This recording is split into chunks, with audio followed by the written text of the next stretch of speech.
നമസ്കാരം. എല്ലാ പ്രിയപ്പെട്ട ഉദ്യോഗാർത്ഥി സുഹൃത്തുക്കൾക്കും PSC ഇൻഫ്ലുവൻസറിന്റെ 10th ലെവൽ റിവിഷൻ ക്ലാസ്സിലേക്ക് സ്വാഗതം. ഞാൻ രഞ്ജിത്ത് ആർ കരുനാഗപ്പള്ളി.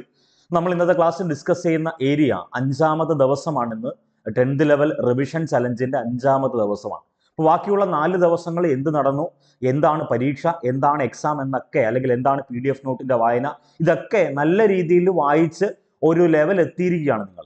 ഇനിയുള്ള ഒരു തുച്ഛമായ ഒരു 15 ദിവസം കൂടി നമ്മുടെ മുന്നിലുണ്ട്. നമ്മുടെ മുന്നിൽ എന്ന് പറഞ്ഞാൽ ഈ റിവിഷൻ ചലഞ്ച് തീരാൻ ഇനി 15 ദിവസമേ ഉള്ളൂ. ആ 15 ദിവസം നമ്മൾ തരുന്ന മെറ്റീരിയൽ, നിങ്ങളുടെ കയ്യിലുള്ള മെറ്റീരിയൽ, നിങ്ങൾ ഏതെങ്കിലും ഓഫ്ലൈനോ ഓൺലൈൻ ക്ലാസ്സുകളൊക്കെ പോകുന്നെങ്കിൽ അതെല്ലാം യൂട്ടിലൈസ് ചെയ്തു. അതിനോടൊപ്പം തന്നെ ഇതുകൂടി എന്ത് ചെയ്യുക, ഉൾപ്പെടുത്തി പോവുക. ഒരു സ്റ്റഡി ടൈം ടേബിൾ നമ്മൾ പറഞ്ഞിട്ടുണ്ട്. ആ സ്റ്റഡി ടൈം ടേബിൾ പ്രകാരമുള്ള 5ാമത്തെ റിവിഷൻ ക്ലാസ് ആണ് ഇന്ന്. അപ്പോൾ ഈ 5ാമത്തെ ദിവസം എത്ര വീഡിയോസ് ഉണ്ടെന്ന് നമുക്ക് എല്ലാവർക്കും അറിയാം. 3 വീഡിയോ ഉണ്ട്. അതിലൊന്ന് നാച്ചുറൽ സയൻസ് അല്ലെങ്കിൽ ഫിസിക്കൽ സയൻസ് ആയിരിക്കും. ഒരു ടോപ്പിക് എന്ന് പറയുന്നത് ബാക്കിയുള്ള GK പോർഷനിൽ ഒരു ടോപ്പിക് ആയിരിക്കും. ഒരു വീഡിയോ നമ്മൾ ഇപ്പൊ പറയുന്ന കറണ്ട് അഫയേഴ്സിന്റെ റിവിഷൻ ആയിരിക്കും. അങ്ങനെ 3 വീഡിയോയാണ് ഒരു ദിവസം പബ്ലിഷ് ചെയ്യുന്നത്. അപ്പൊ ചിലപ്പം ഈ പറയുന്ന ക്ലാസ് അപ്ലോഡ് ചെയ്യുന്നത് ചിലപ്പോൾ 8 മണിക്കായിരിക്കാം. രാത്രി ഏറ്റവും ലാസ്റ്റ് ആയിട്ട് അപ്ലോഡ് ചെയ്യുന്നത് നമ്മൾ 8 മണിക്കായിരിക്കാം. പറഞ്ഞല്ലോ, നമ്മൾ ഈ 3 ക്ലാസ് കണ്ടന്റ് ചെയ്യണമെങ്കിൽ നമ്മൾ ഇടുന്ന എഫേർട്ട്, നമ്മൾ ആദ്യം കണ്ടന്റ് ക്രിയേറ്റ് ചെയ്യണം.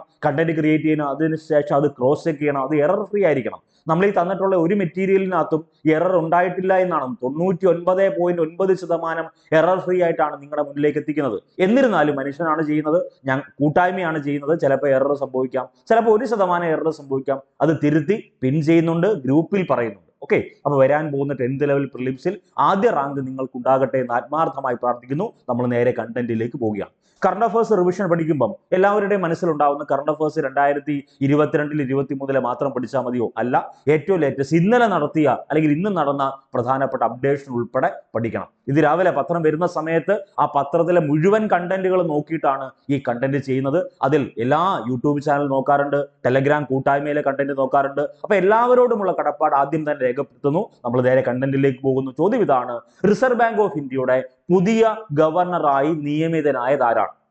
റിസർവ് ബാങ്ക് ഓഫ് ഇന്ത്യയെ പറ്റി നമുക്ക് എല്ലാവർക്കും അറിയാവുന്നതാണ്. ഇന്ത്യയുടെ കേന്ദ്ര ബാങ്ക് എന്നറിയപ്പെടുന്നത് റിസർവ് ബാങ്ക് ആണ്. വളരെ പ്രധാനപ്പെട്ടതാണ്. ഇന്ത്യയുടെ കേന്ദ്ര ബാങ്ക് എന്നറിയപ്പെടുന്നത് റിസർവ് ബാങ്ക് ആണ്. റിസർവ് ബാങ്ക് ഓഫ് ഇന്ത്യ നിലവിൽ വന്നത് എന്നാണ്, ഏത് വർഷമാണ്, ഏത് കമ്മീഷന്റെ ശുപാർശ പ്രകാരമാണ്, ഹിൽട്ടണിയൻ കമ്മീഷൻ എന്നൊക്കെ നമ്മൾ പഠിക്കുമല്ലോ. ഇതെല്ലാം എടുത്തോളാം, PYQ ഡിസ്കസ് ചെയ്യുന്ന സമയത്ത് എടുത്തോളാം. ഇപ്പൊ നമുക്ക് വേണ്ടത് റിസർവ് ബാങ്ക് ഓഫ് ഇന്ത്യയുടെ പുതിയ ഗവർണറായി നിയമിതനായത് ആരാണ്? ഓപ്ഷൻ നോക്കിയേ. Option A Sanjay Murthy, option B Sanjay Malhotra, option C Sanjeev Khanna, option D Sanjay Kumar Mishra. ഈ 4 ഓപ്ഷൻ ഞാൻ തരാനുള്ള പ്രധാനപ്പെട്ട കാരണം ഈ 4ഉം കറണ്ട് അഫയേഴ്സാണ്. ഈ പറഞ്ഞ സഞ്ജയ് മൂർത്തി കറണ്ട് അഫയേഴ്സ് ആണ്, സഞ്ജയ് മൽഹോത്ര കറണ്ട് അഫയർ ആണ്, സഞ്ജീവ് ഖന്ന കറണ്ട് അഫയർ ആണ്, സഞ്ജയ് കുമാർ മിശ്ര കറണ്ട് അഫയർ ആണ്. നമ്മളെ ഭ്രാന്ത് പിടിപ്പിക്കാൻ ചോദ്യകർത്താവിന് ഈസി ആയിട്ട് ഈ 4 ഓപ്ഷൻ തന്നെ ഉപയോഗിക്കാം, അല്ലെങ്കിൽ വേറെ ഏതെങ്കിലും 4 ഓപ്ഷൻ ഉപയോഗിക്കാം. ഈ 4 ഓപ്ഷനും പ്രത്യേകതയാണ്. അപ്പൊ റിസർവ് ബാങ്ക് ഓഫ് ഇന്ത്യയുടെ പുതിയ ഗവർണറായിട്ട് നിയമിതനായത് ആരാണ്? അത് സഞ്ജയ് മൽഹോത്രയാണ് റിസർവ് ബാങ്ക് ഓഫ് ഇന്ത്യയുടെ പുതിയ ഗവർണറായിട്ട് നിയമിതനായത്. അപ്പൊ ശക്തികാന്ത ദാസ് ഉണ്ടായിരുന്നല്ലോ, അദ്ദേഹം ഈ പറയുന്ന ഇന്ന് സ്ഥാനം ഒഴിയുമാണ്. അപ്പൊ ഈ ചൊവ്വാഴ്ച, ഇന്നത്തെ ദിവസം സ്ഥാനം ഒഴിയുമ്പം അദ്ദേഹത്തെ ശക്തികാന്ത ദാസിനെ പഠിച്ചുകൊണ്ടിരുന്നിട്ട് കാര്യമില്ല. ശക്തികാന്ത ദാസ് 25ാമത്തെ RBI ഗവർണറാണ്. അപ്പൊ സഞ്ജയ് മൽഹോത്ര 26ാമത്തെ റിസർവ് ബാങ്ക് ഓഫ് ഇന്ത്യ ഗവർണറാണല്ലോ. ഇന്ത്യയുടെ കേന്ദ്ര ബാങ്ക് എന്നറിയപ്പെടുന്ന, ബാങ്കുകളുടെ ബാങ്ക് എന്നറിയപ്പെടുന്ന, ഗവൺമെന്റിന്റെ ബാങ്കർ എന്നറിയപ്പെടുന്ന റിസർവ് ബാങ്ക് ഓഫ് ഇന്ത്യയുടെ പുതിയ ഗവർണറായിട്ട് നിയമിതനായത് ആരാണ്? അത് സഞ്ജയ് മൽഹോത്രയാണ്. ഈ 4 ഓപ്ഷൻ ഞാൻ നിങ്ങൾക്ക് തന്നത് വേറെ ഒന്നുമില്ല. ഈ 4 ഓപ്ഷനിലെ കറണ്ട് അഫയേഴ്സിന്റെ ലേറ്റസ്റ്റ് കണ്ടന്റ് അപ്ഡേഷൻ നടത്തണം. ഇങ്ങനൊരു ഓപ്ഷൻ വന്നാൽ നിങ്ങളെ കുഴപ്പിച്ച് കളയരുത്. അതാണ് ആൻസർ ആയിട്ട് വരേണ്ടത്. അപ്പൊ സഞ്ജയ് മൽഹോത്ര പുതിയ RBI ഗവർണറായിട്ട് അപ്പോയിന്റ് ചെയ്തു. ഏതെങ്കിലും തരത്തിലുള്ള അപ്ഡേഷൻ നടക്കുമ്പോൾ ഉടൻ തന്നെ നമ്മുടെ ഈ പറയുന്ന PSC ഇൻഫ്ലുവൻസർ ടെലഗ്രാം കൂട്ടായ്മയിൽ അത് അപ്ലോഡ് ചെയ്യുന്നുണ്ട്. അതുമായി ബന്ധപ്പെട്ട പോൾ ചോദ്യങ്ങൾ നിങ്ങൾ ഇനിയും ജോയിൻ ചെയ്യാത്ത ആളുകൾ ജസ്റ്റ് ഒന്ന് ജോയിൻ ചെയ്യുക. എന്നിട്ട് എല്ലാ ഡെയിലി നടക്കുന്ന പോൾ എക്സാമുകളൊക്കെ ഒന്ന് കണ്ടക്ട് ചെയ്യുന്ന സമയത്ത് അതൊന്ന് അറ്റൻഡ് ചെയ്യുന്നേ. ഈ പറയുന്ന സഞ്ജയ് മൽഹോത്ര പുതിയ ഗവർണറുമായി ബന്ധപ്പെട്ട് പോൾ പരീക്ഷ ഇട്ടിട്ടുണ്ട്. എല്ലാ ദിവസവും ഡെയിലി നടക്കുന്ന കറണ്ട് അഫയേഴ്സ് ഉൾപ്പെടെ നമ്മൾ പോൾ എക്സാം ആയിട്ടും പോസ്റ്റ് ആയിട്ടും ഷെയർ ചെയ്യുന്നുണ്ട്. അതുകൂടി ഓർക്കുക. അപ്പം ഈ പറയുന്ന ഓപ്ഷൻ ആൻസർ സഞ്ജയ് മൽഹോത്രയാണല്ലോ. റിസർവ് ബാങ്ക് ഓഫ് ഇന്ത്യയുടെ 26ാമത്തെ ഗവർണറാണ് ആര്? ഈ സഞ്ജയ് മൽഹോത്ര. 3 വർഷം വർഷത്തേക്കാണ് നിയമനം, 3 വർഷത്തേക്ക്. അപ്പം ഈ പറയുന്ന 2024 ഡിസംബർ ആയത് 2025 നിങ്ങൾ വേറെ പഠിക്കേണ്ട, 2026 നിങ്ങൾ വേറെ പഠിക്കേണ്ട, 2027 വരെ സഞ്ജയ് മൽഹോത്രയെ. അപ്പൊ 3 വർഷക്കാലം സഞ്ജയ് മൽഹോത്ര തന്നെയാണ്. എന്തായാലും അടുത്ത വർഷം നിങ്ങൾ ഡിപ്പാർട്ട്മെന്റിൽ കയറും. അതിനുശേഷം ഡിപ്പാർട്ട്മെന്റ് ടെസ്റ്റ് എഴുതുന്ന സമയത്ത് അത് ചിലപ്പോൾ ഒരു പ്രൊബേഷൻ ഡിക്ലെയർ ചെയ്ത് കഴിഞ്ഞ 2.5-3 വർഷമൊക്കെ കഴിയും. അപ്പത്തേന് ഇദ്ദേഹം മാറാൻ സാധ്യതയുണ്ട്. എന്തായാലും നമുക്ക് ഈ വർഷം 2025 നിങ്ങൾ ജോലിയിൽ കയറാൻ പോവുകയാണ്, അതിനകത്ത് തർക്കം വേണ്ട. കാരണം നിങ്ങൾ അത്രയേറെ എഫേർട്ട് ഇടുന്നുണ്ട്, നിങ്ങൾ അത്രയേറെ നോട്ട്സ് കാണുന്നുണ്ട്, അല്ലെങ്കിൽ അത്രയേറെ വീഡിയോ ക്ലാസ് കാണുന്നുണ്ട്, നോട്ട്സ് എഴുതുന്നുണ്ട്, PDF വായിക്കുന്നുണ്ട്, പരീക്ഷ എഴുതുന്നുണ്ട്, കഷ്ടപ്പാടിന്റെ എക്സ്ട്രീം ലെവൽ നിങ്ങൾ ചെയ്യുന്നുണ്ട്. അപ്പൊ നിങ്ങൾക്ക് റിസൾട്ട് കിട്ടിയതല്ലേ പറ്റൂ. കാരണം മുകളിലിരിക്കുന്ന ആള്, അല്ലെങ്കിൽ പോസിറ്റീവ് ആയിട്ടോ നെഗറ്റീവ് ആയിക്കോട്ടെ, മുകളിലിരിക്കുന്ന നിങ്ങൾ വിശ്വസിക്കുന്ന ഒരു ദൈവം എന്ന് പറയുന്ന ആള് ഇതെല്ലാം കണ്ടുകൊണ്ടിരിക്കുക. അപ്പൊ നിങ്ങളെ ഉറപ്പായിട്ടും 2025 ജോലിയിൽ കയറ്റിയിരിക്കും. അപ്പൊ ഉത്തരമായിട്ട് വരേണ്ടത് സഞ്ജയ് മൽഹോത്രയാണ്. റിസർവ് ബാങ്ക് ഓഫ് ഇന്ത്യയുടെ 26ാമത്തെ ഗവർണർ, 3 വർഷത്തേക്കാണ് നിയമനം.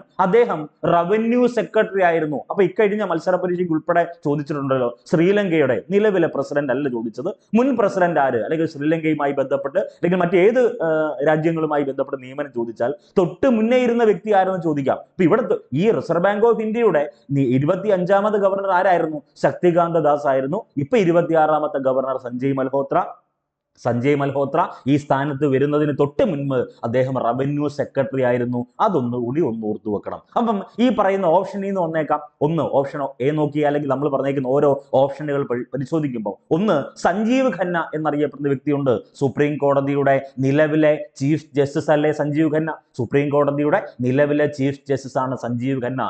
സഞ്ജയ് മൽഹോത്രയുണ്ട്. Sanjay Malhotra reserve bank of ഇന്ത്യയുടെ നിലവിലെ ഗവർണറാ. അപ്പൊ സഞ്ജയ് മൂർത്തി ഉണ്ടല്ലോ, നിലവിലെ കൺട്രോളർ ആൻഡ് ഓഡിറ്റർ ജനറൽ, ഇന്ത്യയുടെ CAG, ഇന്ത്യൻ പൊതു ഖജനാവിന്റെ വാച്ച് ഡോഗ് അല്ലെങ്കിൽ കാവൽക്കാരൻ എന്നറിയപ്പെടുന്ന നിലവിലെ CAG സഞ്ജയ് മൂർത്തിയാണ്. അപ്പൊ സഞ്ജീവ് ഖന്ന നമ്മളെ കുഴപ്പിച്ചു കളയും, സഞ്ജയ് മൽഹോത്ര നമ്മളെ കുഴപ്പിച്ചു കളയും. കുഴപ്പിക്കാത്തവർക്ക് കുഴപ്പമില്ല. ദെൻ മൂന്നാമത്തെ സഞ്ജയ് മൂർത്തി നമ്മളെ കുഴപ്പിക്കരുത്. ഓക്കെ. ദെൻ സഞ്ജയ് വർമ്മ എന്ന് പറഞ്ഞൊരു വ്യക്തിയുണ്ട്. ഈ നിലവിലെ ഇന്ത്യൻ ഹൈ കമ്മീഷണർ ടു കാനഡയാണ് സഞ്ജയ് വർമ്മ.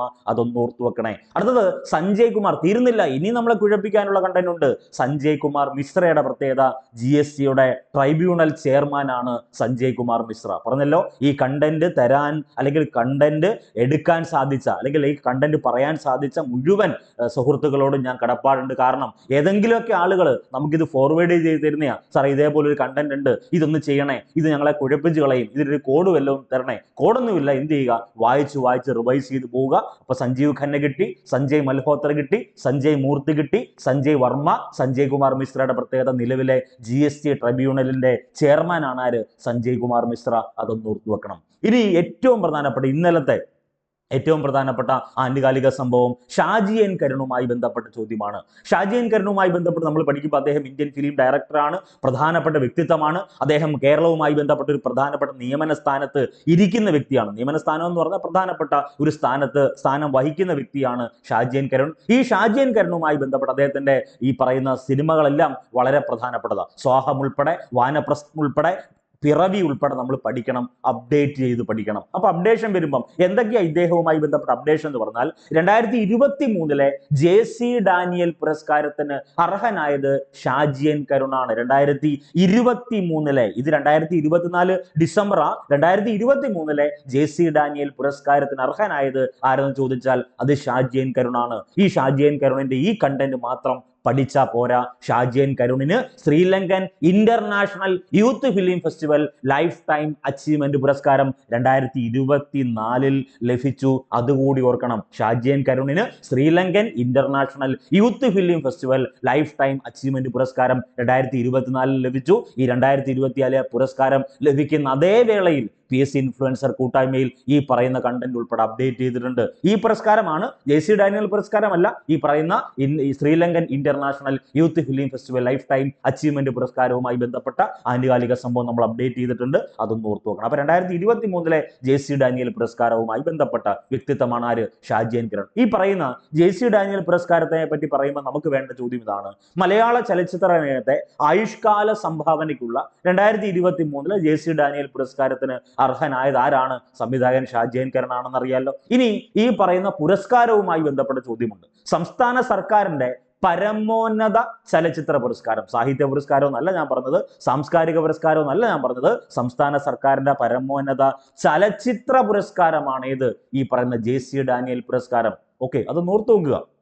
മലയാള സിനിമയുമായി ബന്ധപ്പെട്ട നമ്മൾ ഡിസ്കസ് ചെയ്യുന്ന സമയത്ത് JC ഡാനിയലിന് അദ്ദേഹത്തിൻ്റെതായിട്ടുള്ള പ്രസക്തി ഉണ്ട്. അപ്പൊ സംസ്ഥാന സർക്കാരിന്റെ പരമോന്നത ചലച്ചിത്ര പുരസ്കാരത്തിന്റെ പേരാണ് ഏത്? JC ഡാനിയൽ പുരസ്കാരം. 5 ലക്ഷം രൂപയും പ്രശസ്തി പത്രവും ശില്പവും അടങ്ങുന്നതാണ് JC ഡാനിയൽ പുരസ്കാരം. 2023 JC ഡാനിയൽ പുരസ്കാരത്തിന് അർഹനായത് ആരാണ്? അത് ഷാജി എൻ കരുണാണ്. അപ്പൊ നമ്മുടെ മനസ്സിലേക്ക് വരണം, ഈ പറയുന്ന പോൾ ചോദ്യങ്ങൾ, ഈ പറഞ്ഞ PDF നോട്ടുകൾ, ഈ പറയുന്ന എക്സാം കണ്ടക്ട് ചെയ്യുന്നതൊക്കെ എവിടെയാണ്? PS ഇൻഫ്ലുവൻസറിന്റെ ടെലഗ്രാം കൂട്ടായ്മയിലാണ്. ജോയിൻ ചെയ്യാത്ത പ്രിയപ്പെട്ട ഉദ്യോഗാർത്ഥികൾ ഉടൻ തന്നെ ജോയിൻ ചെയ്യുക. ഈ പറഞ്ഞ ഷാജി എൻ കരുണുമായി ബന്ധപ്പെട്ട്, റിസർവ് ബാങ്ക് ഓഫ് ഇന്ത്യയുടെ ഗവർണറുമായി ബന്ധപ്പെട്ട് ഓരോ ദിവസവും നടക്കുന്ന കറണ്ട് അഫയേഴ്സ് ഉൾപ്പെടെ നമ്മൾ അപ്ഡേറ്റ് ചെയ്ത് പോസ്റ്റ് ചെയ്യുന്നുണ്ട്. അതൊന്ന് വായിച്ചു പോവുക. വരാൻ പോകുന്ന പരീക്ഷയിൽ ആദ്യ റാങ്ക് നിങ്ങൾക്ക് ഉറപ്പായിട്ടും കിട്ടുക തന്നെ ചെയ്യും. ഓക്കെ, അടുത്തത് ഈ പറയുന്ന ഷാജി എൻ കരുണുമായി ബന്ധപ്പെട്ട് അദ്ദേഹത്തിന് ഒത്തിരി ചിത്രങ്ങളുണ്ട്. പിറവി അദ്ദേഹത്തിന്റെ പ്രധാനപ്പെട്ട ചിത്രമാണ്. സ്വം എന്നറിയപ്പെടുന്ന ഒരു ചിത്രമുണ്ട്. വാനപ്രസ്ഥം എന്നറിയപ്പെടുന്ന ചിത്രമുണ്ട്.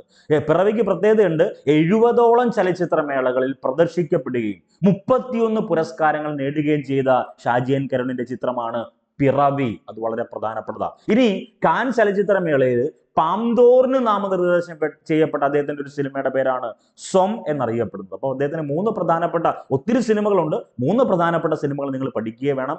ഒന്ന് പിറവി, മറ്റൊന്ന് സ്വം, ദെൻ കാനിൽ ഔദ്യോഗിക വിഭാഗത്തിൽ പ്രദർശിപ്പിച്ച വാനപ്രസ്ഥം ഉൾപ്പെടെ നിങ്ങൾ പഠിക്കണം. കുട്ടീസ് റാങ്ക് ഉൾപ്പെടെ നിങ്ങൾ പഠിക്കും. അതിന്റെ കൂടെ തന്നെ ഈ പറയുന്ന സിനിമകളൊക്കെ പഠിക്കുന്ന അതേ സമയത്ത് തന്നെ ഈ പറയുന്ന ഓരോ ടീമുകൾ ഒന്ന് ഓർത്തു വെക്കണം. പിറവി, സ്വം, വാനപ്രസ്ഥം, ഈ 3 കാര്യത്തിന്റെയും കണ്ടന്റ് ഒന്ന് ഓർത്തു വെക്കണേ. അടുത്തത് ഈ പറയുന്ന 2023 അപ്പൊ ചില ആളുകൾ പറയും, സാറേ 2023 JC ഡാനിയൽ പുരസ്കാരം മാത്രം പഠിച്ചാൽ മതിയോ? പോരാ, നിങ്ങളെ കൊണ്ട് പഠിക്കാൻ പറ്റുന്ന എല്ലാം പഠിക്കുന്നേ.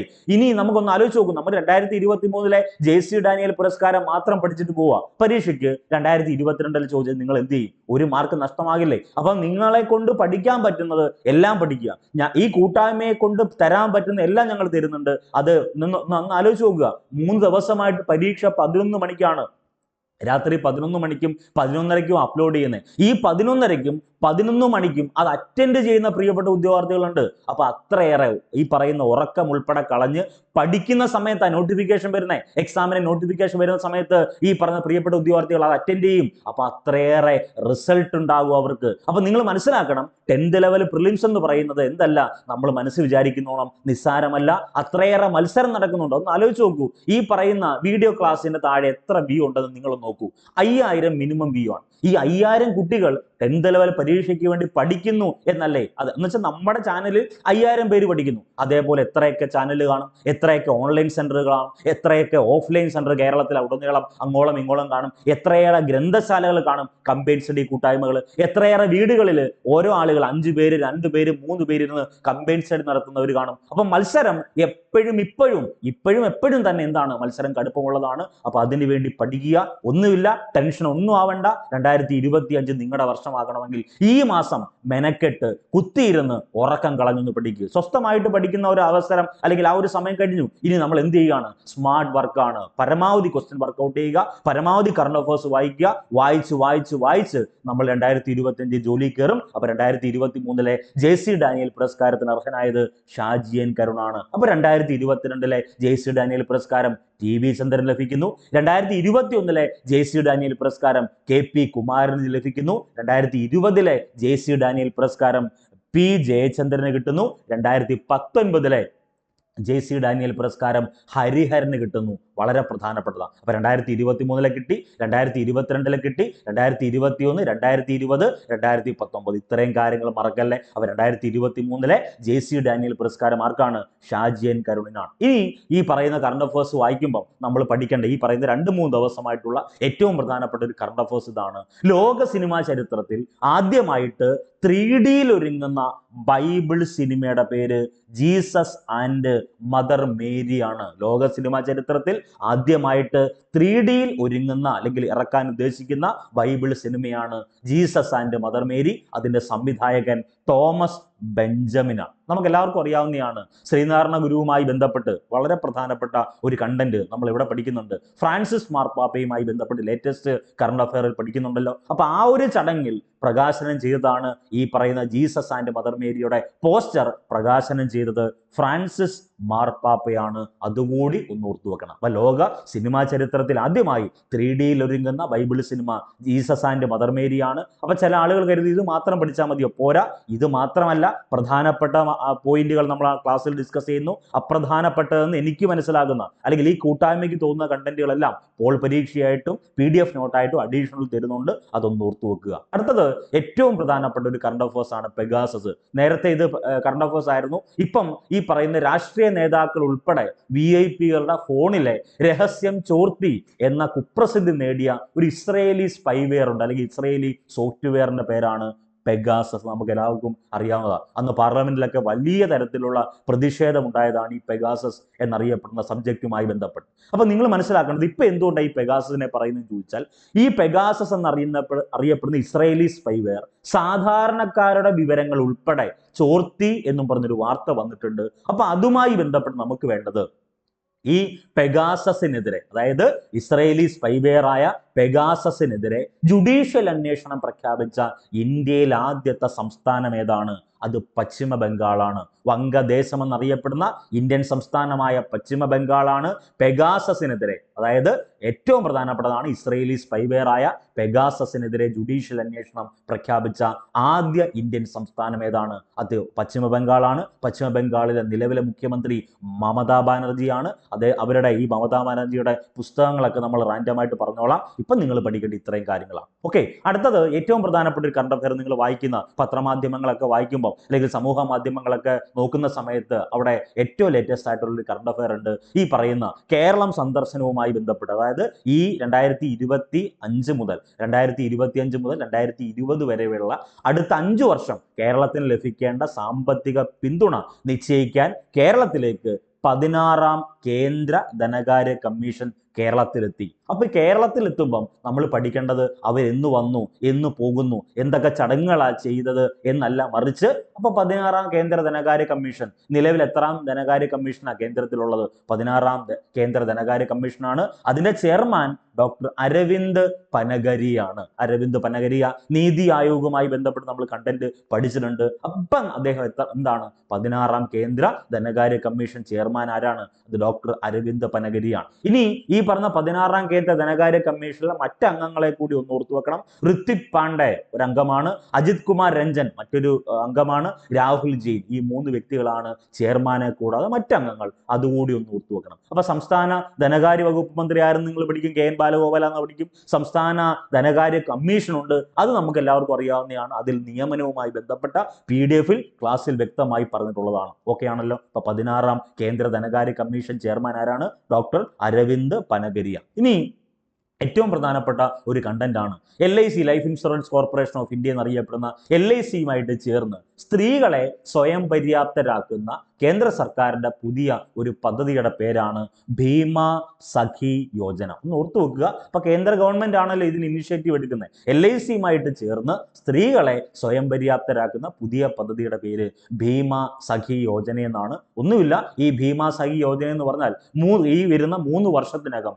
2 ലക്ഷം സ്ത്രീകളെ LIC ഏജന്റുമാരാക്കുന്ന പദ്ധതിയുടെ പേരാണ് ഭീമ സഖി യോജന. ഒന്നുമില്ല, 10ാം ക്ലാസ് വിജയമുള്ള 18 വയസ്സ് കഴിഞ്ഞ സ്ത്രീകൾക്ക് 3 വർഷം സ്റ്റൈഫൻഡ് നൽകുന്ന പദ്ധതി കൂടിയാണ് ഈ ഭീമ സഖി യോജന. ഇതിന്റെ ഉദ്ഘാടനം വരുന്നത് അല്ലെങ്കിൽ ഉദ്ഘാടനം നിർവഹിക്കുന്നത് പ്രധാനമന്ത്രി ശ്രീ നരേന്ദ്രമോദിയാണ്. ഹരിയാനയിലെ പാനിപ്പത്തിലാണ് അദ്ദേഹം അത് ഉദ്ഘാടന കർമ്മം നിർവഹിക്കുന്നത്. അപ്പൊ നരേന്ദ്രമോദിയുമായി ബന്ധപ്പെട്ട് 2 പുസ്തകങ്ങളുണ്ട്, അത് ആനുകാലികമാണ്. എക്സാം വാരിയേഴ്സ് എന്നറിയപ്പെടുന്ന പുസ്തകം എഴുതിയത് നരേന്ദ്രമോദിയാണ്. ലെറ്റേഴ്സ് ടു മദർ, മറക്കല്ലേ, എക്സാം വാരിയേഴ്സും ലെറ്റേഴ്സ് ടു മദർ എന്നീ 2 പുസ്തകങ്ങൾ എഴുതിയത് നരേന്ദ്രമോദിയാണ്. നരേന്ദ്രമോദിയുമായി ബന്ധപ്പെട്ട് ഒത്തിരി ചോദ്യങ്ങൾ നമ്മൾ പഠിക്കാനുണ്ട്, അതൊന്ന് ഓർത്തു വെക്കണം. അടുത്തത് ഏറ്റവും പ്രധാനപ്പെട്ട ഒരു കറണ്ട് അഫയർ ആണ്. ഇന്നലെയാണ് അതിന്റെ കറണ്ട് അഫയറുമായി ബന്ധപ്പെട്ട് ഡിസംബർ 9-നാണ് അതിന്റെ ഒരു സെലിബ്രേഷനും ഒരു ആഘോഷമൊക്കെ നടക്കുന്നത്. ഡിസംബർ 9 ഇന്നലെയാണ്. അപ്പൊ അതുമായി ബന്ധപ്പെട്ട കറണ്ട് അഫയേഴ്സിലേക്ക് പോവുകയാണ്. ചോദ്യം ഇതാണ്: കായൽ രാജാവ് എന്നറിയപ്പെടുന്ന വ്യക്തിത്വം ആരാണ്? കേരളത്തിലെ കായൽ രാജാവ് എന്നറിയപ്പെടുന്ന വ്യക്തിത്വമാര്. ഈ ചോദ്യം കാണുമ്പോൾ നമുക്ക് പെട്ടെന്ന്, ഇപ്പൊ ഞാനാണ് പരീക്ഷ എഴുതുന്നിരിക്കട്ടെ, ഇങ്ങനൊരു ചോദ്യം വന്നാൽ ഞാൻ എഴുതാൻ സാധ്യതയുള്ളത് പണ്ഡിറ്റ് കറുപ്പന. കാരണം എന്താ? കായൽ സമ്മേളനം ഞാൻ എപ്പോഴും പറയുന്നതാണ്, കായൽ സമ്മേളനം വിളിച്ചു കൂട്ടിയത് പണ്ഡിറ്റ് കറുപ്പനാണ്. അപ്പൊ കായൽ രാജാവ് എന്നറിയപ്പെടുന്നത് ആരല്ല? പണ്ഡിറ്റ് കറുപ്പനല്ല, ജോസഫ് മുരിക്കൻ എന്നറിയപ്പെടുന്ന വ്യക്തിയാണ്. 1940-കളിൽ ഈ പറയുന്ന 1940-കളിൽ വേമ്പനാട് കായൽ പ്രദേശത്ത് നെൽകൃഷി എന്ന സാഹസിക സംരംഭത്തിന് നേതൃത്വം നൽകുകയും അത് വിജയിപ്പിച്ചെടുക്കുകയും ചെയ്ത വ്യക്തിത്വമാണ് ജോസഫ് മുരിക്കൻ. ഈ ജോസഫ് മുരിക്കൻ മരിച്ചിട്ട് 50 വർഷമാകുകയാണ്. അപ്പൊ ജോസഫ് മുരിക്കന്റെ ഓർമ്മകൾക്ക് 1974 ഡിസംബർ 9-നാണ് അദ്ദേഹം ഇവിടുന്ന് അല്ലെങ്കിൽ വിയോഗമാകുന്നത്. അപ്പൊ അദ്ദേഹത്തിന്റെ ഓർമ്മകളുമായി ബന്ധപ്പെട്ട് 2024 ഡിസംബർ 9 ആകുമ്പം 50 വയസ്സ് അല്ലെങ്കിൽ 50 വർഷമാകുകയാണ്. അതിന്റെ അടിസ്ഥാനത്തിൽ നമുക്ക് വേണ്ട ഒരു ചോദ്യം ഇതാണ്, അദ്ദേഹത്തെ അറിയപ്പെടുന്ന പേരിതാണ്, കായൽ രാജാവ് എന്നാണ്. അപ്പൊ ഇവിടെ വേമ്പനാട് കായലുമായി ബന്ധപ്പെട്ട് നമ്മൾ പഠിക്കുന്ന ഒരു ചോദ്യമുണ്ട്. വേമ്പനാട് കായലിലാണല്ലോ പാതിരാമണൽ ദ്വീപ്. പാതിരാമണൽ ദ്വീപിനെ കൃഷിയോഗ്യനാക്കിയ ഭരണാധികാരിയുടെ പേരെന്താ? അത് വേലുത്തമ്പി ദളവയാണെന്ന് നമ്മൾ പഠിക്കും. ചങ്ങനാശ്ശേരി, ആലങ്ങാട്, തലയോലപ്പറമ്പ് എന്നറിയപ്പെടുന്ന 3 സ്ഥലങ്ങളിൽ ആഴ്ചച്ചന്ത സ്ഥാപിച്ചത് വേലുത്തമ്പി ദളവയാണെന്ന് നിങ്ങൾ പഠിക്കും. കുണ്ട്ര വിളംബരം പ്രഖ്യാപിച്ച ഭരണാധികാരി വേലുത്തമ്പി ദളവയാണെന്ന് നിങ്ങൾ പഠിക്കത്തില്ലയോ? ആ പഠിക്കുന്നതിന്റെ കൂടെ തന്നെ ഇദ്ദേഹത്തെ പറ്റിയും കൂടെ ഓർത്തു വെക്കുക. അപ്പൊ ഞാൻ പറഞ്ഞപ്പം വേലുത്തമ്പി ദളവയെ പറ്റിയുള്ള മുഴുവൻ കണ്ടന്റും മൊത്തം പറഞ്ഞില്ല. കൊല്ലത്ത് ഹജൂർ കച്ചേരി ആരംഭിച്ചു, തിരുവിതാംകൂറിൽ സഞ്ചരിക്കുന്ന കോടതി ആരംഭിച്ചു. ഏറ്റവും ലേറ്റസ്റ്റ് ക്വസ്റ്റ്യൻ 2024 ഏറ്റവും ലേറ്റസ്റ്റ് ക്വസ്റ്റ്യൻ, ഈ ഏറ്റവും പ്രധാനപ്പെട്ട ചോദ്യമാണ്. ലേറ്റസ്റ്റ് ആയിട്ട് പരീക്ഷയ്ക്ക് ചോദിച്ച ചോദ്യം എന്താണ്? ഒന്നുമില്ല, നാട്ടുകൂട്ടം ഇളക്കം എന്ന ജനകീയ പ്രക്ഷോഭത്തിന്റെ നേതാവ് വേലുത്തമ്പി ദളവയാണ്. കുണ്ട്ര വിളംബരത്തിന്റെ പ്രധാനപ്പെട്ട നേതാവ് വേലുത്തമ്പി ദളവയാണ്. 1809 ജനുവരി 11 എന്ന് പറഞ്ഞൊക്കെ നമ്മൾ പഠിക്കും. അപ്പൊ ഇവിടെ ചോദ്യം ഇതാണ്, കായൽ രാജാവ് എന്നറിയപ്പെട്ട വ്യക്തിത്വമാണ് ജോസഫ് മുരിക്കൻ. അതൊന്ന് ഓർത്തു വെക്കുക. അടുത്തത് നമുക്ക് വേണ്ട മറ്റൊരു പ്രധാനപ്പെട്ട ചോദ്യം, ഏറ്റവും പ്രധാനപ്പെട്ടതാണ്, നിങ്ങൾക്ക് എല്ലാവർക്കും അറിയാവുന്ന ചോദ്യമാണെന്ന് വിശ്വസിക്കുന്നു. കേരള ടൂറിസവുമായി ബന്ധപ്പെട്ട് സുസ്ഥിര വന്യജീവി വിനോദസഞ്ചാര മേഖലയിലെ നൂതന പദ്ധതികൾക്കുള്ള TF ടൈഗേഴ്സ് സാങ്ച്വറി ഏഷ്യ പുരസ്കാരത്തിന് അർഹമായത് കേരള ടൂറിസമാണ്. ഈ പുരസ്കാരം ഏറ്റുവാങ്ങിയത് കേരളത്തിലെ നിലവിലെ പൊതുമരാമത്ത് ടൂറിസം വകുപ്പ് മന്ത്രിയായ PA മുഹമ്മദ് റിയാസ് ആണ്. അതൊന്ന് ഓർത്തു വെക്കണം. ഇനി കറണ്ട് അഫേഴ്സിൽ ഏറ്റവും പ്രാധാന്യത്തോടു കൂടി നിങ്ങൾ പഠിക്കേണ്ട വളരെ പ്രധാനപ്പെട്ട ഒരു ഏരിയ, ലോക ദിനമായിട്ട് അല്ലെങ്കിൽ ലോക ധ്യാന ദിനമായിട്ട് UN പൊതുസഭ ഐക്യകണ്ഠേന തിരഞ്ഞെടുത്തത് എന്നാണ്. അത് ഡിസംബർ 21. ഇതേ നമ്മളെ കുഴപ്പിക്കുന്ന 2 ചോദ്യം ഉണ്ടായതുകൊണ്ടാണ് ഞാനത് എടുത്തു പറയുന്നത്. രാജ്യാന്തര ധ്യാന ദിനം, ലോക ധ്യാന ദിനം എന്നാണെന്ന് ചോദിച്ചാൽ അത് ഡിസംബർ 21. ഈ പ്രമേയം കൊണ്ടുവന്നത് യൂറോപ്യൻ രാജ്യമായ ലിക്കിഡ്സ്റ്റൈൻ ഉൾപ്പെടെ ഇന്ത്യ ഉൾപ്പെടെയുള്ള 17 രാജ്യങ്ങളാണ് ഈ പറയുന്ന ലോക ധ്യാന ദിനമായിട്ട് ഡിസംബർ 21 ആചരിക്കണം എന്നൊരു പ്രമേയം അവതരിപ്പിക്കുന്നു. അതിൻ്റെ അടിസ്ഥാനത്തിൽ ലോക ധ്യാന ദിനമായിട്ട് UN പൊതുസഭ തെരഞ്ഞെടുത്തത് എന്നാണ് ഡിസംബർ 21. അപ്പം ഇതേ പ്രവർത്തനം തന്നെ രാജ്യാന്തര യോഗാ ദിനം എന്ന് പറഞ്ഞൊരു പ്രവർത്തനം ഉണ്ടായിരുന്നു. അവിടെ UN പ്രമേയം പാസാക്കി രാജ്യാന്തര യോഗാ ദിനം ജൂൺ 21 അല്ലയോ? അപ്പം ഈ പറയുന്ന ലോകരാജ്യങ്ങളുമായി ബന്ധപ്പെട്ട് ഇനി മുതൽ ഒരു ദിനം കൂടെ ഒന്ന് ഓർത്തു വെക്കുക. ലോക ധ്യാന ദിനം ഡിസംബർ 21, രാജ്യാന്തര യോഗാ ദിനം ചോദിച്ചാൽ അത് ജൂൺ 21. പരീക്ഷാളി കയറുമ്പം രണ്ടും തിരിഞ്ഞു പോരുത്, ഒരു മാർക്ക് അവിടെ കിട്ടണം. ഇനി നമുക്ക് ഈ പറയുന്ന ഈ ഒരു മാസത്തെ പ്രധാനപ്പെട്ട കറണ്ട് അഫേഴ്സ് പറയും. ഈ ഒരു മാസം എന്ന് പറഞ്ഞാൽ ഈ 2 ആഴ്ചകളിലെ പ്രധാനപ്പെട്ട കറണ്ട് അഫേഴ്സ് പറയുകയാണ്. ഒന്ന്, മരത്തടിയിൽ നിർമ്മിച്ച ആദ്യ ഉപഗ്രഹത്തിന്റെ പേര് ജപ്പാന്റെ ലിഗ്നോസാറ്റ് ആണ്. ഒന്ന് നോട്ട് ചെയ്തേക്കണേ, ലിഗ്നോസാറ്റ്. മരത്തടിയിൽ നിർമ്മിച്ച ആദ്യ ഉപഗ്രഹം ലിഗ്നോസാറ്റ്. ഇതിന്റെ പോൾ ചെയ്തിട്ടുണ്ട്, ഇതിന്റെ പരീക്ഷ നമ്മൾ ചെയ്തിട്ടുണ്ട്. അതിന്റെ PDF നോട്ട് ഉൾപ്പെടെ പ്രീവിയസ് വീക്കിൽ നമ്മൾ ഇത് പബ്ലിഷ് ചെയ്തതാണ്. ദെൻ കേന്ദ്ര പ്രതിരോധ സെക്രട്ടറിയുടെ പേര് രാജേഷ് കുമാർ സിംഗ് ആണ്. നിലവിലെ കേന്ദ്ര പ്രതിരോധ സെക്രട്ടറി ആരാണ്? അത് രാജേഷ് കുമാർ സിംഗ് ആണ്. മാറുന്ന സമയത്ത് മാറ്റി അപ്ഡേറ്റ് ചെയ്യണം. ഇപ്പൊ പുരസ്കാരങ്ങൾക്ക് മാറ്റമില്ല, പുതിയൊരു പുരസ്കാരം വരുമ്പോഴാണ് മാറുന്നത്. പക്ഷേ നിയമനങ്ങൾ മാറും. ഇപ്പൊ ഈ പറയുന്ന രാജേഷ് കുമാർ സിംഗ് അല്ലെങ്കിൽ ഈ പറയുന്ന നമ്മൾ RBIയുടെ ഗവർണർ ആയിക്കോട്ടെ, അല്ലെങ്കിൽ ഏതെങ്കിലും ഒരു നിയമനം ആയിക്കോട്ടെ, ഈ പറയുന്ന 3 വർഷം 4 വർഷത്തേക്ക് നിയമിച്ചാലും ഇതിനിടയ്ക്ക് എന്തെങ്കിലും സാഹചര്യത്തിന്റെ അടിസ്ഥാനത്തിൽ അവർ മാറി നിൽക്കാമല്ലോ. അപ്പൊ മാറുന്ന സമയത്ത് മാറ്റി അപ്ഡേറ്റ് ചെയ്യണം. നിലവിൽ കേന്ദ്ര പ്രതിരോധ സെക്രട്ടറി അത് രാജേഷ് കുമാർ സിംഗ് ആണ്. അടുത്ത വളരെ വളരെ പ്രധാനപ്പെട്ട ഒരു ചോദ്യം, ചോദ്യോർത്താവിന് വേണമെങ്കിൽ ഈ ഒരു ചോദ്യം ആഡ് ചെയ്ത് ചോദിക്കാം. ജല ദൗർലഭ്യത്തെ തുടർന്ന് അടിയന്തരാവസ്ഥ പ്രഖ്യാപിച്ച തെക്കേ അമേരിക്കൻ രാജ്യത്തിന്റെ പേര് ഇക്വഡോർ എന്നാണ്. അതൊന്ന് ഓർത്തു വെക്കണേ. അതിൽ വളരെ പ്രധാനപ്പെട്ട ഒരു കാരണമുണ്ട്. ജലദൗർലഭ്യമാണ്. ജല ദൗർലഭ്യത്തെ തുടർന്ന് അടിയന്തരാവസ്ഥ പ്രഖ്യാപിച്ച തെക്കേ അമേരിക്കൻ രാജ്യം ഏതാണ്? അത് ഇക്വഡോർ ആണ്. ഒന്ന് ഓർത്തു വെക്കുക. ഇനി ഏറ്റവും പ്രധാനപ്പെട്ട ഒരു വിയോഗവുമായി ബന്ധപ്പെട്ട ഒരു ചോദ്യമാണ് ഇനി നമ്മൾ ഡിസ്കസ് ചെയ്യുന്നത്. ഇന്ത്യയിലെ പ്രധാനപ്പെട്ട ഒരു വ്യവസായ അല്ലെങ്കിൽ എന്താണ് ഒരു എന്റർപ്രണറായ TPG നമ്പ്യാർ എന്നറിയപ്പെടുന്ന വ്യക്തിത്വവുമായി ബന്ധപ്പെട്ട ചോദ്യമാണ് നമുക്ക് വേണ്ടത്. അദ്ദേഹത്തിന്റെ വിയോഗം ഈ അടുത്തിടെ ഉണ്ടായിരുന്നു. അപ്പൊ നമുക്ക് വേണ്ടിയതാണ് 2024 ഒക്ടോബർ 31 ഈ പറഞ്ഞ TPJ നമ്പ്യാർ അദ്ദേഹം അന്തരിക്കുന്നത്. അദ്ദേഹം ജനിക്കുന്ന 1929 കണ്ണൂർ ജില്ലയിലെ തലശ്ശേരി എന്നറിയപ്പെടുന്ന സ്ഥലത്താണ്. ഈ പറയുന്ന TPG നമ്പ്യാറുമായി ബന്ധപ്പെട്ട് നമുക്ക് വേണ്ട ചോദ്യങ്ങൾ ഒന്ന്, അദ്ദേഹം TPG നമ്പ്യാർ 96-ാമത്തെ വയസ്സിലാണ് ഒക്ടോബർ 31 2024 ഒക്ടോബർ 31 മരിക്കുന്നത്. അദ്ദേഹം പ്രമുഖ വ്യവസായിയാണ്. അദ്ദേഹത്തിന്റെ മുഴുവൻ പേര് തടത്തിൽ പറമ്പിൽ ഗോപാലകൃഷ്ണൻ നമ്പ്യാർ എന്നാണ് അദ്ദേഹത്തിന്റെ മുഴുവൻ പേര്. അദ്ദേഹത്തിന്റെ പ്രധാനപ്പെട്ട പ്രത്യേകത പറയുന്നു, അദ്ദേഹം BPL എന്ന് പറയുന്ന കമ്പനിയുടെ സ്ഥാപക ഉടമയാണ്. നമുക്ക് എല്ലാവർക്കും അറിയാവുന്നതാണ്, ഇന്ത്യയുടെ ഇലക്ട്രോണിക് മേഖലയിൽ വളരെ വിപ്ലവകരമായിട്ടുള്ള മാറ്റം കൊണ്ടുവന്ന BPLന്റെ സ്ഥാപക ഉടമയാണ് ആര്? ഈ TPG നമ്പ്യാർ. അദ്ദേഹം 1963 BPL ബ്രാൻഡ് സ്ഥാപിക്കുന്നത്. അദ്ദേഹത്തിന്റെ വിയോഗവുമായി ബന്ധപ്പെട്ട ഒരു ചോദ്യം വന്നാൽ നിങ്ങൾ എഴുതണം. നമ്മൾ ഈ വിയോഗവുമായി ബന്ധപ്പെട്ട ഒരു ക്ലാസ് നമ്മൾ ഡിസ്കസ് ചെയ്തിട്ടുണ്ട്. അതിന്റെ 3 PDF ഈ പറഞ്ഞ PSC ഇൻഫ്ലുവൻസർ കൂട്ടായ്മയിൽ അപ്ലോഡ് ചെയ്തിട്ടുണ്ട്. അപ്പൊ ഇന്നത്തെ റിവിഷൻ കണ്ടന്റ് ഇതാണ്. ഇതിനി വരും ദിവസങ്ങളിലെല്ലാം തുടരും. അപ്പൊ എല്ലാവർക്കും വിജയാശംസകൾ നേരുന്നു. നന്ദി, നമസ്കാരം. സിൻസിയറായി പഠിക്കുക. വരാൻ പോകുന്ന 10th ലെവൽ പ്രിലിംസ് നമ്മുടെ കയ്യിലാണ്. ഈ വീഡിയോ സീരീസ് എല്ലാ ദിവസവും കാണും. ഇനി നിങ്ങളുടെ റിക്വസ്റ്റ് പ്രകാരം ഇത്രയും കൂടെ നേരത്തെ ഒരു 6 മണി അല്ലെങ്കിൽ രാവിലെ ഒരു 5 മണി അല്ലെങ്കിൽ 6 മണി 7 മണിക്കുള്ളിൽ അപ്ലോഡ് ചെയ്യുന്ന രീതിയിൽ വരും ദിവസങ്ങളിൽ അത് ക്രമീകരിക്കാം. അപ്പൊ എല്ലാവർക്കും വിജയാശംസകൾ നേരുന്നു. നന്ദി, നമസ്കാരം.